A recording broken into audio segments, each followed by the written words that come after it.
Dahil sa pamumulitika po ng administrasyon ni Pangulong Bongbong Marcos ngayon at sa pagbubulgar naman ng dating presidente sa kabulaskugan at ang kanilang plano patungkol sa People's Initiative at itong Chacha ay patuloy po na pinag-iinitan itong si PRRD at mukhang ginagamit po itong House of Representatives para dinggin ang iba't ibang isyo na umano'y nabalot ng anomalya noong panahon ni PRRD. Ngunit wala po silang makitang maikonek kay PRRD, lalo na po sa usapin ng extrajudicial killing, gentleman agreement, ICC, at itong illegal umano or overpricing na pag-procure na nagkakahalaga ng 47.6 billion. Inamin naman po ni PRRD na inutos niya ito dahil kailangan niya agad mag-isip at magbigay ng agarang aksyon para masolusyonan ang kakulangan ng PPE para sa ating mga medical personnel na nangangailangan sa iba't ibang ospital. Inamin din yan ni Secretary Duque na inutos sa kanya ni PRRD, which is part ng procedure po yan dahil bilang presidente hindi naman pwede na magre-release ng pera ang DOH at ibigay sa PSDBM para sa pag-procure ng kagamitan kung hindi otorisado ng presidente. Ngunit itong si Franz Castro at si Garin ay talagang gusto nilang itumbok kay PRRD ang corruption. Ngunit wala po silang nakita na anumang patunay na sangkot sa umano'y corruption itong si PRRD. Mga kababayan, kung may pagkakamali, kung may corruption, dapat talaga papanagutin. Lalong-lalo na, pera po yan ng taong bayan. Kaya, sige, tanongin niyo Secretary Duque at kasuhan kung may sapat kayo na ebidensya. Kung may ebidensya kayo kay PRRD, sige kasuhan nyo. Pero huwag nyo idaan sa pamumulitika at mga allegation haka-haka lamang na walang patunay. Ito panoorin natin. Sek, pasensya na po magkaibigan tayo. Huwag nyo kaming paikot-ikutin kasi paikot-ikot po eh.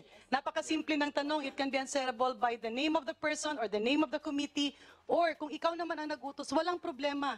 Nagharap-harap ang mga dati at kasalukuyang kalihim ng Department of Health sa pagpapatuloy ng pagdinig ng House Committee on Appropriations patungkol sa budget utilization ng ahensya sa mga nakalipas na taon at kanilang naging pagtugon sa nagdaang COVID-19 pandemic. Sa simula pa lang ng talakayan, agad nang dumipensa si dating Health Secretary Francisco Duque III patungkol sa kinaharap niyang graft charges ukol sa umunoy irregular fund transfer noon ng DOH sa PSDBM para sa pagbili ng iba't ibang COVID-19 supplies.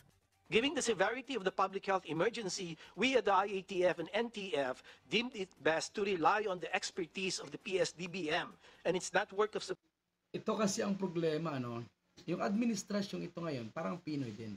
Kung hindi nila masolusyonan ang matinding problema sa bansa, maghahanap sila o ida-divert nila yung ibang isyo doon sa mga nakaraang administrasyon, which is ito po yung aking obserbasyon ngayon sa administrasyon ito. Suppliers for sourcing of the much-needed PPEs along with other essential goods and services for emergency response. We would not have stood a fighting chance without the first tranches of PPEs, which was a lifeline for our health workers. Git ng mga kongresista, mahalagang malinaw ang mga detalye nito, lalo pa kung kaban ng bayan ang pinag-uusapan. Kaya't binusisi ng ilang mambabatas kung sino ang nag-utos kay Duque na gawin ang lipatan ng pondo. Sinasabi din po sa atin na ni Secretary Duque, Madam Chair, sa utos po ni dating Presidente Duterte ay nagkaroon ng ganito. Nabulol-bulol na rin itong si Castro. Ang hirap kasi, nagtatanong po siya, ay mukhang labag sa kanyang kaisipan at puso. Dahil unang-una, alam niya na mali ang kanyang pagtatanong at allegation lamang para kay PRRD at may galit. Kaya siya nagtatanong dito.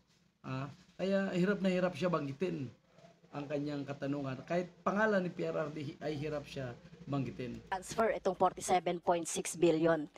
Tama po ba? Please say yes or no. Publicly, this was made by the President in our meetings in weekly. Ayan, tama. Inamin naman ni PRRD mismo sa kanyang briefing. Naka-live telecast. Hindi naman nagdi-deny si PRRD. Lalong-lalo na, wala naman siyang ginawang corruption, which is, kailangan niya i-utos na i-release ang pera. Dahil emergency situation nga po. Meet or talk to the people. Giit ng dating kalihim, bagamat may kautusan ukol dito si dating Pangulong Rodrigo Duterte, sakop din naman ng kanyang kapangyarihan ang pagdedesisyon at pagbibigay ng direktiba, kaya't para sa kanya, wala naman siyang ginawang paglabag. Sinagot na rin daw ni Duque ang inilabas na kautusan ng ombudsman. At tungkol po sa ombudsman case, ako po ay inatasan na mag-submit ng motion for reconsideration, and I'm just waiting, Madam Chairperson, Your Honors, for the action of the ombudsman on my MR. So everything, my legal team has already submitted all the documents to support and counter the baseless allegations. So, baseless allegation at the same time is ongoing na pala ang investigation sa ombudsman. Nasa legal process na.